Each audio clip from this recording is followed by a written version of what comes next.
Hello, folks. This is V for You Radio here once again, bringing a talk show segment with the Today Center. Today Center has been a great organization in the West Edmonton here, right in the heart of Edmonton, helping the victors of family violence, domestic violence, and I've brought them two more times earlier this month. We are trying to help raise support for the upcoming breakfast, which is on the 23rd of November. And we have today the executive director, Cindy Furlong, talking to us about the show, about the organization, about what exactly they do. So I'll bring Cindy on and welcome, Cindy. How are you doing today?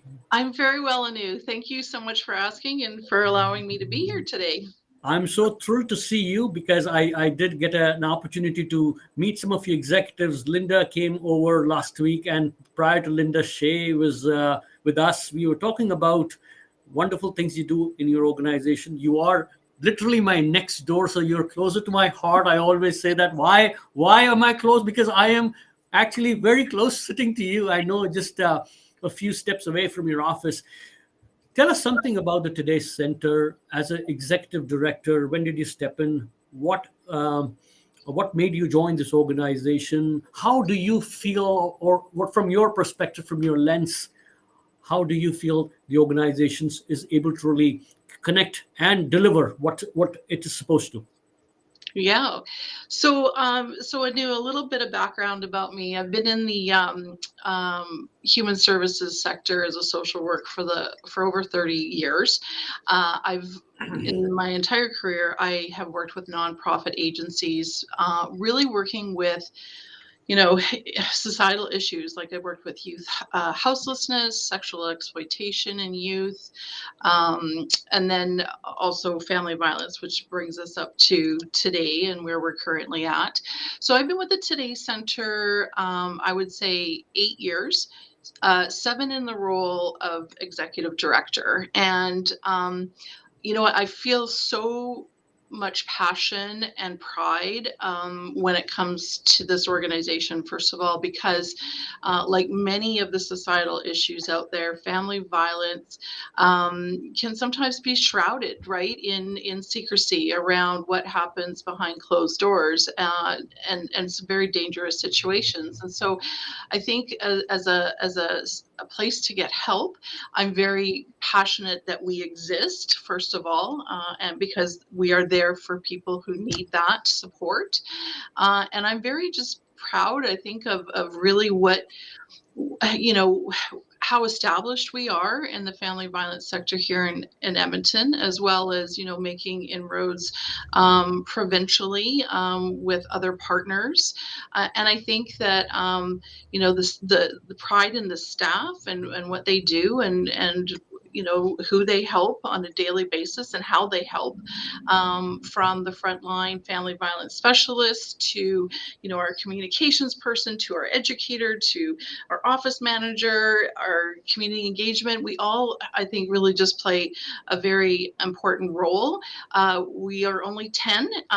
We are small, but mighty. And I think we are really doing collectively what we can to not only just raise awareness of the Today Center, but the issue itself, right? Which is why I'm so glad that you are a neighbor to us and that we're taking time to really talk about this conversation and this issue through before you. So thank you. And so well said, Cindy, especially the small and mighty. See, the best impacts come from the smallness. And when I always say that you have to be small enough to care, and large enough, big enough to do business kind of thing. And of course, everything means business. I'm not just trying to bring the commercial side of it, but there are so many individuals looking for help. And the smallness in us brings that emotion, compassion. They really want people to listen to them, understand their situation. And this is where the organizations like Today Center is making such an impact. I'm so proud to see some of the ambassadors. I got an opportunity to meet 3 ambassadors who have really supported the program, the real victors, I would say, who have Yes. gone through in their personal lives and how they have bounced back, sprung back in their lives and become leaders of today. And of course, we've brought one of the leaders, such leaders today, Katie Dara, with us. Katie has been really a great ambassador. Reading her resume is absolutely brings the smiles. And I would like to bring Katie on the floor, if that's okay, so that we can talk to Katie as well. Hi. Katie, you are Hello. very welcome joining the show. I'm so thrilled to have you with us today. You are one of the ambassadors, and just for the listeners, viewers, I would like to tell Katie is a real victor, a survivor of such a thing, which is we call family or domestic violence, and of course, she has really. She is a volunteer, a mother, supporter of such conversations, and of course helps in safety planning. Katie, welcome, and Thank you. tell us something about yourself. Well, I'm kind of on a little anniversary thing. It was actually tomorrow will be my 1 year of leaving a domestic violence and abusive relationship. And it's been in that year that I have grown so much because of places like the Today Center that help provide me with education that I didn't kind of come across in the real world. And in that, I've tried to organize conversations around safety planning for not only women, but children and anyone in a relationship, and support any organizations that I can to move forward with this idea that we can all find safety in relationships as we go forward, and really evaluating the places that we're in our lives to ensure that our emotional, our physical, our financial safety is going to be taken care of going forward. So in that, trying to go through a divorce and raise my children and heal and support and educate and do what I can with it. Katie, as much as we really are with you standing, and I know how difficult it can be when you are dealing with such family life crisis, and again, um, we all are in it. Some at some point we go through such difficult times. I always say tough times makes us stronger. I thank the tough time, because if it would not happen, I would not have become as tough as I look, as I work today. That just brings that leadership out. The mother becomes a mother when she goes through that tough moment, and that's how you make your kids as well aware of the some life realities. Cindy, I know that we are talking about this upcoming breakfast, and I am part of it. It is the third annual fundraising breakfast. Why don't you tell us something about the breakfast happening on the 23rd of November, whereabouts, and how can people still join that? Sure, yeah. So just to, before I go into that, I just wanted to make a comment about what I was saying earlier. I know when I said that we were a small but mighty organization, I talked about the staff, but the reality is an organization this size can't do what it does without our ambassadors, without our volunteers, without our board members, right? And so it really does take a village. And so I just wanted to comment on that.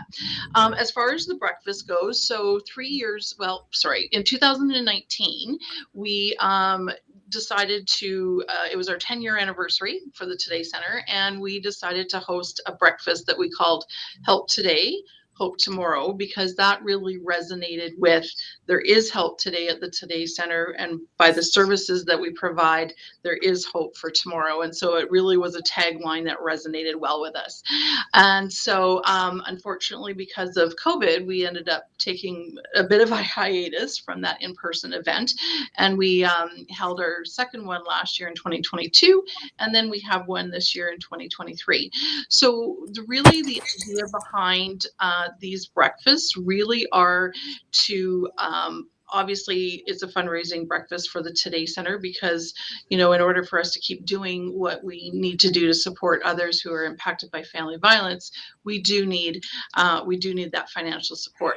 But we are also raising awareness around various things attached to family violence. And so this year we are disrupting the stigma. And so really it is about starting the conversation and continuing the conversation around some of those myths and stereotypes that are commonly and unhealthily, I would say, held by, society in general, right? And so disrupting those myths and stereotypes really, comes down to really challenging what some of those may be for us as individuals and societally, and really maybe replace that, in that challenge of disrupting it or breaking it down, really replace it with something that's a little bit more relevant. And so, yes, we are having it on November 23rd, which is actually a week from today. How quickly time flies.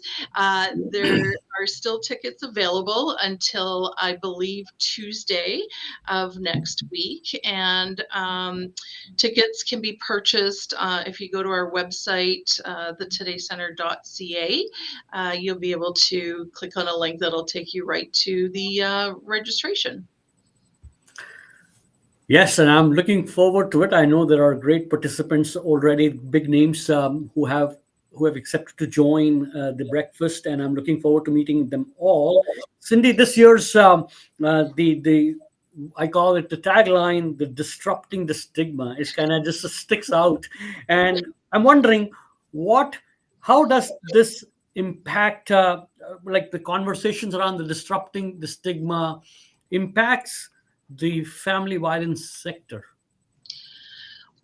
I think, in my personal opinion, a lot of us in the family violence sector as organizations and survivors and those that have been impacted are working really hard to eradicate family violence. Like, when we think about this, wouldn't this world look so much lovelier if we didn't have to say that there was such a thing as intimate partner violence or family violence? And so it can feel lofty. I know that. And the challenge has been around, well, will that ever happen? But I think we have to have that goal in mind as we work towards what does that look like as we work towards that, right? And I do think that one of the places that we need to start is recognizing that there is stigma and stereotypes and myths that we as a society hold, not just necessarily around, those that are experiencing it.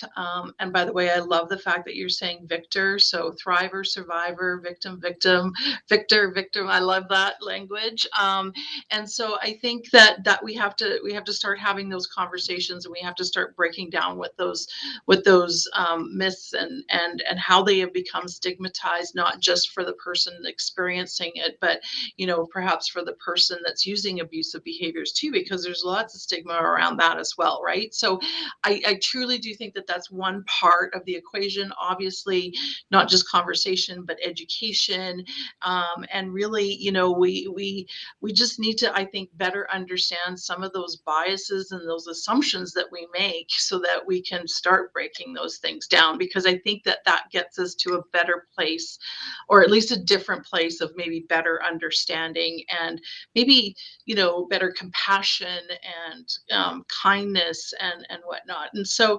that's my personal opinion around how I think that we're going to get there, and why disrupting that stigma is so important as a tagline. And I think that we have some really great speakers.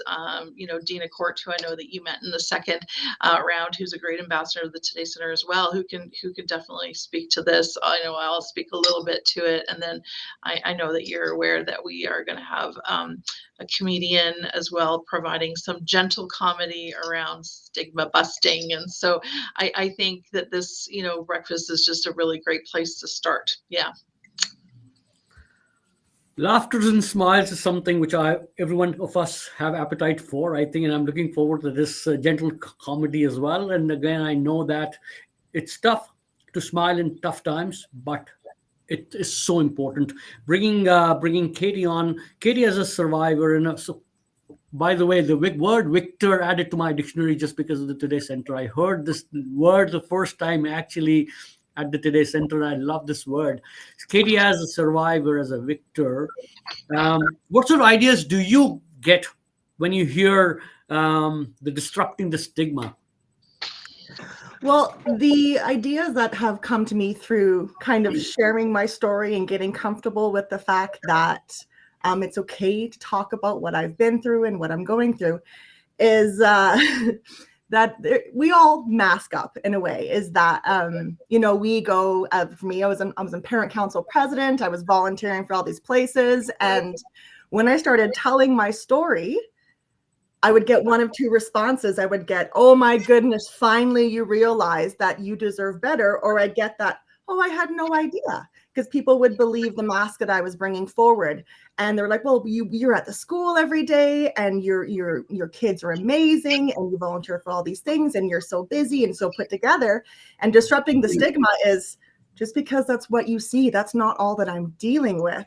So it could be someone that you respect in your industry or at your workplace or in your family. And from the appearance that they're showing, it could always look like there is this sunshine and rainbows all the time. And to me, disrupting the stigma means, where's those cracks? Is there a few rain clouds? And let's talk about your rain clouds. Don't just, paint over new rainbows over it. What's in the rain clouds, and what's bothering you? And is it okay to talk about it? Do you feel safe? Do you want to have a private conversation? Or, hey, these resources have helped me for your own education in a quiet and private spot. Please look into something that may help you. And that's been huge, to come out of my shell and say, I have had problems. I have had struggles.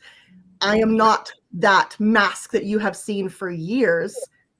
Please don't hide behind your mask. You know what, Katie? I love these talks because if I look into my life, everyone wears that mask when he comes out of the house. Every day is a tough day. Raising kids is not easy. Raising a family is not easy. There's so many factors which just come from all over the place and hit you so hard sometimes. But when you go out, you have to wear that smile, and you have to have the thank you still a thank you in your heart and your voice, that you are so thankful that you were able to open your eyes and get out of the home. Cindy, I know the disrupting the stigma is not just a one day or just confined to this breakfast event. We want to continue. How do you think this? What are the ways we can continue this conversation beyond the 23rd of November? Any words on that? Yeah, I think, I think that the conversation needs to continue in whichever way. And you're right, we're starting it at breakfast, but I think that within our own, social social circles or networks, or, those people that we come in contact with on a daily basis, really, like, I think when we hear that myth or that stereotype presenting itself, I think that we have a responsibility, really, to be able to call in that perception, right? And I prefer call in versus call out. Call out feels like somebody's on the defensive, and so really calling in that and just kind of questioning that, like, oh well, that was an like, interesting statement.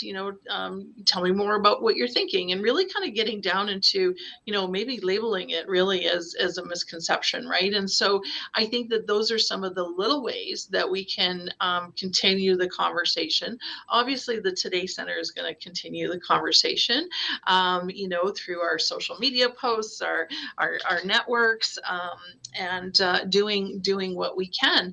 And I think the other piece of it is really, like the Katies of the world, the Dinas and the Mirandas, right, who've been on Before You Radio, really speaking about their experience, really, holding their stories, giving them the space to hold their stories, in celebration, really, right? These are lovely women who have, really dealt with a lot, right? And I think that they play a key role in carrying this conversation forward. That we just can't stop it. We have to call it in, right? Media, also too, right? In terms of how sometimes that's maybe misrepresented. Oh, he was such a wonderful guy. I never would have thought, right? Well, some of these statements, right, are just what we really need to call, because that really does reinforce that what that it's that it's okay, or, you know, it was a one-off, or, you know, this wasn't a pattern of abusive behaviors, right? And I think that we just need to start, you know, continuing that conversation. That's what my hope would be for the future. Yeah. You know what? This issue is not confined to just Edmonton, Alberta, Canada. It's a global issue. While I look at the positive way that hundreds of thousands of people in Canada are being toughened, the leaders are in the making. What I mean by that, they're going through tough life. And while we wish everyone should emerge as leaders, some do succumb to this. They're not able to get up. They don't get the second chance.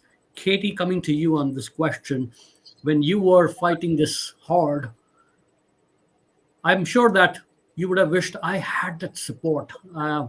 What are the few things? How are the few ways families, friends can come forward to support? I'm sure you would have got lots of support because you are today. You are what you are because of that support. I'm sure, but maybe the support that you did not get also. So maybe combine what you got, what you are, wish you support. How would you see the support from family, friends to these individuals who are trying to fight and become leaders? Well, that's something I've actually considered a lot coming through this. And I would say, first of all, that one of the biggest supports that I had to get out was some real tough love. From close friends and family, everyone has their emotional and personal bias. And a lot of them, in conversations with them since then and reflecting, would just say, oh, well, you said you were fine. So if you said you were fine, then I let it be. But they would tell me now, well, I saw it happening the whole time. I had red flags and I saw things happening. And, you know, we changed our relationship with you and your family because of what you were going through. And we didn't want it around our children. But they never told me that in the moment, because I said I was happy and I put forward that mask. And it wasn't until, you know, some boundaries, heavy boundaries were crossed, that I got some real tough love from a family member. Sorry. Who would stand over me and said, I'm not leaving this spot until you are safe and you are not going back and you've done the police reports and you have a lawyer. And I tried to be like, no, I'm fine. I'm going to deal with it. I'm going to deal with it. And it was that, no, you're done dealing with it. This is over. You're hurting anymore. So the tough love was hard to receive. But looking back now with that, I wouldn't be where I am. And it was a lot of courage for that person to do that for me, banking on that could ruin our relationship and friendship. Going forward, having been through all of that and had these hard conversations with people afterwards, to try and learn more about it myself, I've even called an co-worker, friends that I've been able to reconnect with and really dive deep and to say, did you know? Did you see? What could I have done different? And I've learned that going forward in my personal conversations with friends and associates and the people I meet, I can't be so willing to go with the flow. Oh, that person makes you feel bad. It's not so bad. It was just one time. Or telling someone what they want to hear. I am a new person now. If someone tells me that there are red flags coming forward and they are unhappy and they're not sure if they want to stay, I am a different woman. I now say, okay, this may not be the conversation you want to hear, but I'm going to tell you from my experience, this is not a safe place for you. And if you want to hear that it's safe, you need to go back. I am not the person for you to talk to. So when you're ready to have that hard conversation, you come to me now. And it's been weird to have that because I didn't used to be that friend. I didn't used to be that hard conversation person and say, this is not safe. You're not okay. You can't be there. So I am so grateful for my connection who did that for me, as scary as that was. And I think the impactful part of it has been overcoming the ignorance from those of us who hadn't experienced it before, that only knew family violence from TV, which was, you know, a partner showing up with big heavy glasses and a turtleneck on and all that makeup. Well, it doesn't always look like that. Sorry. It could be someone who hides behind walls or, you know, takes forever to respond. It could be someone who overplays the joys that they're having and over accentuates the positive things and the little stuff that, if you are listening, you can pick up on. And it just takes a little conversation privately just to say, is everything actually okay? Because we're all too quick to play with the mask that's put forward. So hard conversations, reading between the lines, and just being honest. If someone can't see for themselves that they're in an unsafe situation, they're not going to figure it out. I didn't figure it out for 11 years. People need to have the hard conversation if there is truly evidence that that conversation needs to be had. And it's through the Today Center that I learned that, because there was a non-biased person kind of kicking me in the butt saying, here's the cycle of abuse and here's what a healthy relationship looks like. And it opened my eyes a lot to what I had been experiencing for a long time that I never saw, but I'm learning that people did see all the time and never said anything. Katie, eyes are the reflection of the heart.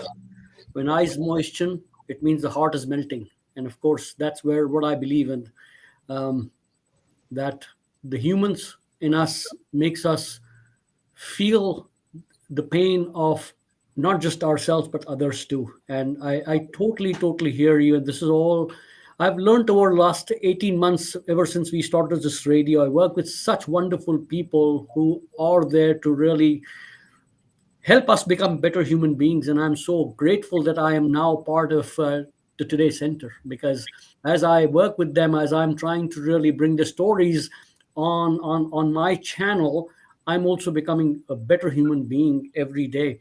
Cindy, I'm coming back to you. What would one expect if they were to knock your door today?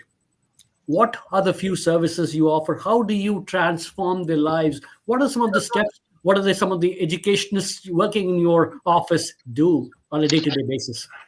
Yeah, great question. So, really, on a day-to-day basis, we're doing a couple of things. One, the biggest part of what I think that the Today Center represents is a place for individuals who have experienced family violence to get help. And so, through our intake and assessment program, we have 4 family violence specialists as well as their supervisor, who on a daily basis are taking telephone calls from individuals who have experienced family violence to maybe service providers who are working with individuals, or like a family friend or loved one who's concerned about somebody. So they're on a daily basis taking phone calls. They're meeting with clients on a one-to-one basis, either over the phone, Zoom, or in person here at the office. And they're really working with that individual on where they're at. And so all of our services are provided through that lens, right? Everybody's situation is unique. You will never find 2 individuals having the same experience. It's not a cookie cutter approach here that's needed. We're client centered. We are trauma informed, culturally. Sensitive in terms of different people's experiences, and really, and strength based, right? Because there's a lot of things that individuals already do to keep themselves safe, right? And so it's about tapping into where they need to have resources in place, what they're already doing. And so really it's a lot of emotional support. It is about perhaps some safety planning. And that safety planning, if people want to remain in the relationship, I've worked with individuals who have invested, in their words, 35 years into a relationship, and they're not interested in leaving that, right? And that's fine, right? It's about then, how do we keep you safe in that situation, right? It could be people who are not sure whether or not they want to stay or leave. They're really not sure if they're experiencing abuse in their relationship. And then of course we work with individuals who have left their relationship, and that actually is the highest time for risk of domestic homicide, right? So we want to make sure that whatever a client is experiencing, that we are in touch with that, and that we're providing resources and education based on their needs. And so as a short-term place where, they're entering into family violence supports, we want to make sure that we're able to connect them to medium and long-term resources out in the community. And that's where our partnerships at the Today Center play such a key role, right? I already mentioned that it takes a village. We need our community partners to be able to support, somebody experiencing family violence. And so that's legal, housing, counseling, basic needs, so you name it, there's a myriad of resources that are needed there. I would say that the second biggest thing that the Today Center does on a daily basis is provide education. And really, through our educator, we are delivering workshops not just to service providers who might be working with individuals that also are experiencing family violence, but also to the general public. So that could be businesses, corporations, community leagues, like maybe a mom and tots group. We're in schools, in junior high and high schools, delivering to youth. We have a number of different programs that are educational workshops that deliver to what we call informal supports, right? So informal supports, and this is really kind of piggybacking on what Katie was talking about, is that sometimes somebody gives voice maybe to their story, not necessarily to a service provider. It definitely can happen, but sometimes it's to somebody that they feel safe with, right? It could be your hairstylist, your esthetician, your faith leader. It could be your friend, your coworker. And so the informal supports really need a lot of education around, how to recognize family violence. This also Katie was talking about red flags, right?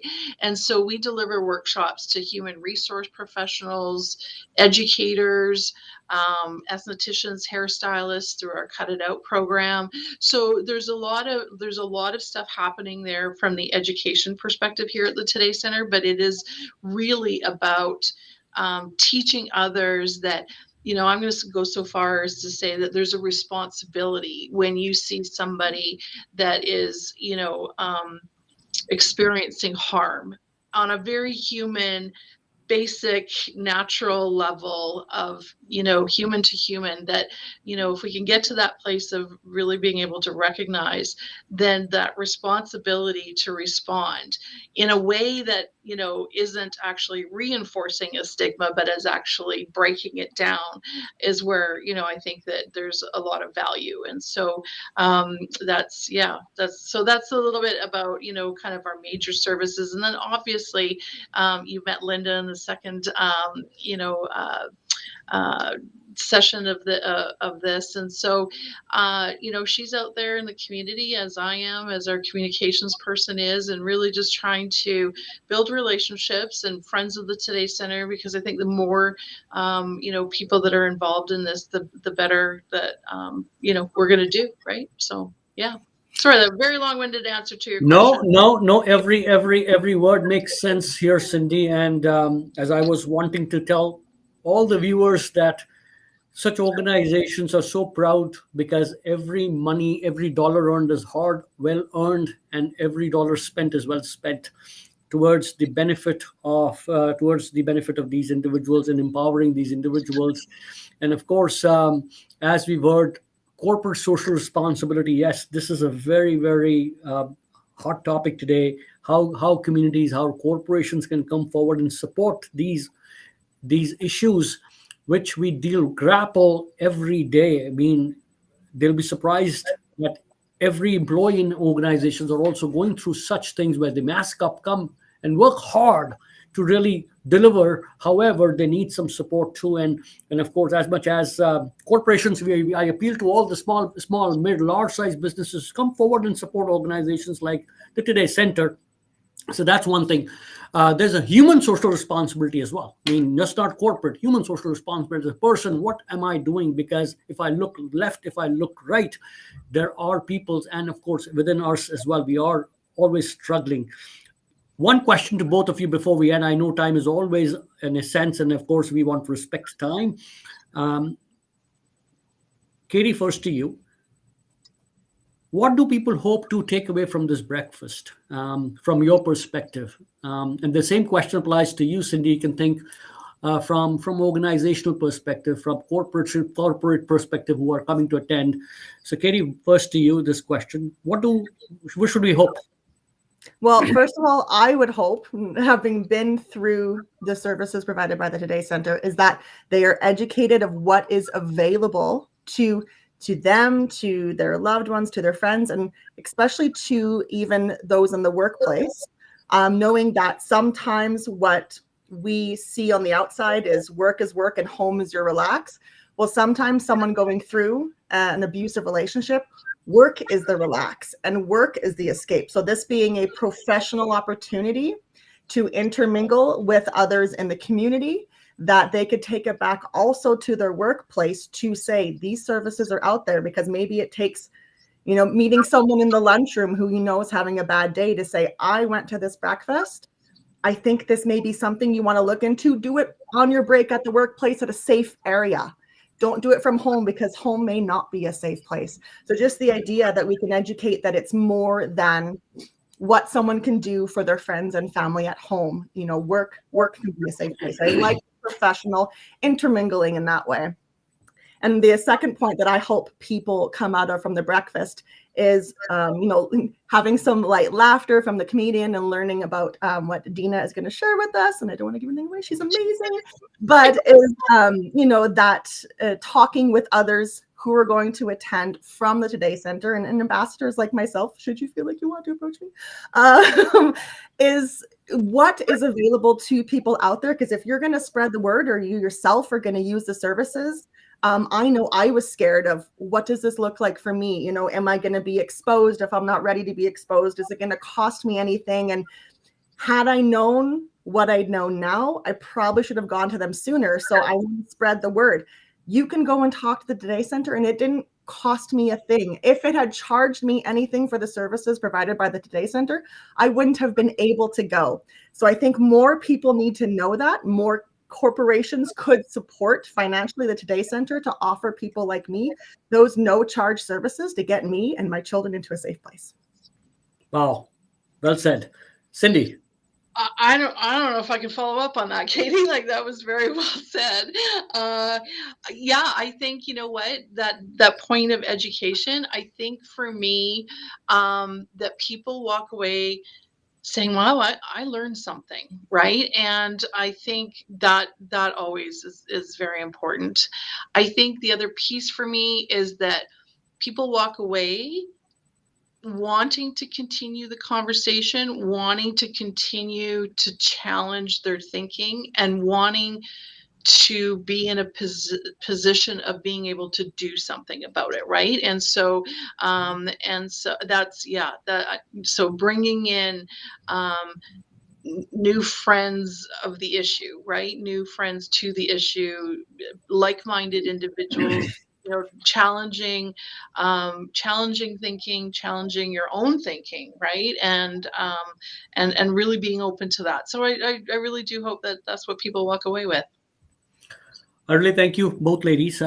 Thank you to Today Center for giving an opportunity to us to host you for this wonderful event, and also be your radio partners. I thank you, Katie, for coming and sharing some of your heartfelt experiences. I know, as we all wish to see more smiles, the moist, the cries also have their own place. So thank you so much for sharing. It really makes us feel so. Sometimes vulnerability is also, it's good to feel that, yes, I'm also a part of you. And so I wanted to thank my V4U radio team. I wanted to thank Dr. Vandana Shrivastava, who is with us here handling the back end support. She is absolutely a wonderful person. She is a great motivation to the radio, because she is helping at least 4 to 5 organizations in India going through some similar challenges. And I thank you all. I look forward to attend the breakfast myself. I appeal to all the corporates to come and say hello and just intermingle and take advantage of such a great platform where you also get to learn more, and we all walk away with some more smiles. I thank you once again. Thank you so much, Anu. I really appreciate your support of the Today Center. Thank you for having me on. Thanks, Katie. As always, you're a star. See you next week.